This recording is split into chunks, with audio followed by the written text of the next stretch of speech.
talk and interface with everybody in the peace community, and we try to get a message out. I'm from Texas, and I'm a Texan. I got to ask you, how did this all come about? What kind of inspired the idea of the bus? Well, you probably have to look right inside, but there's a picture right overhead of that windshield right there of a 1954 Chevy school bus that I drove across the country in 1973 and 74. It said impeach Nixon on it. We started an impeachment movement back then, and we were lobbying for his impeachment, also to end the war in Vietnam. When the current situation broke such as it has now, we see a great similarity between the times of now and the times of then.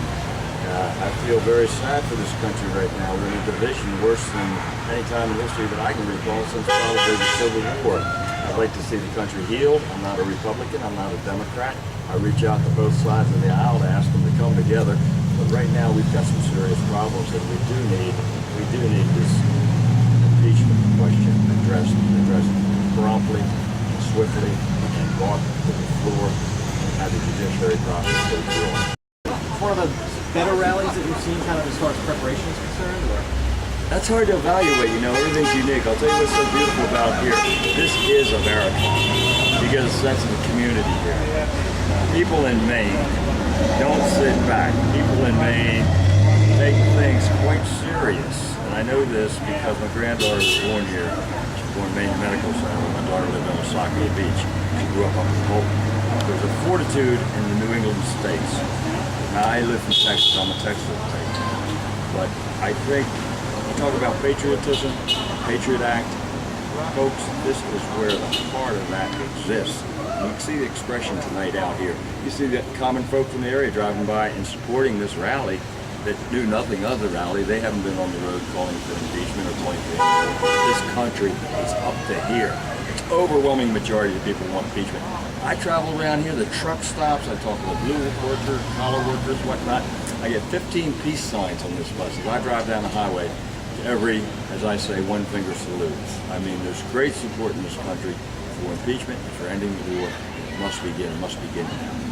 We're in Kennybunk, of course, because Bush Sr. and his wife and all out there on the point and everything. But we got to get to that. How many rallies have you been to with this bus? Countless? Countless rallies. My Lord, I've made most of the major ones in Washington, D.C. We go to events out in Minnesota, Chicago.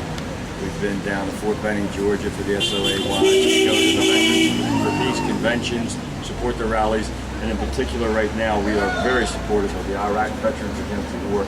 They've utilized this bus and I drive them for their tours. They go to the military bases, they speak to active duty military personnel, forming a GI resistance, if you will, from within. Remember, I'm a veteran, and as a veteran, we take an oath to defend this nation against enemies, both domestic and foreign.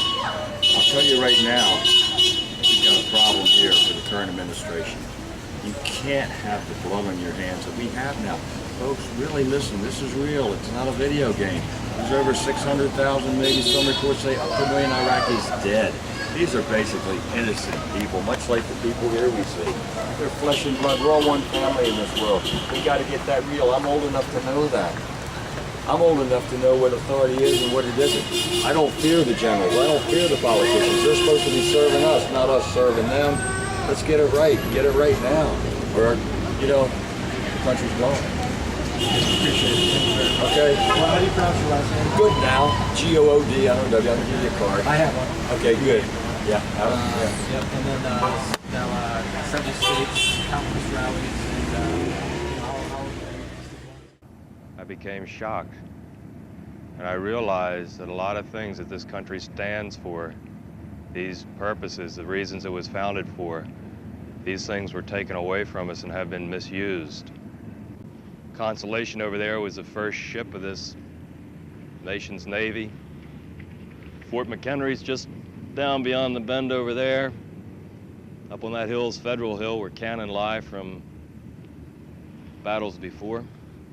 There's a lot of heritage here, a lot of principle and a lot of tradition. And I don't think the people of the United States are ready to give up all this heritage, principle, and tradition and allow a dictator to be our president, allow a man to operate on his own will, without consulting Congress for those deeds that the president must consult Congress for as put down in the Constitution.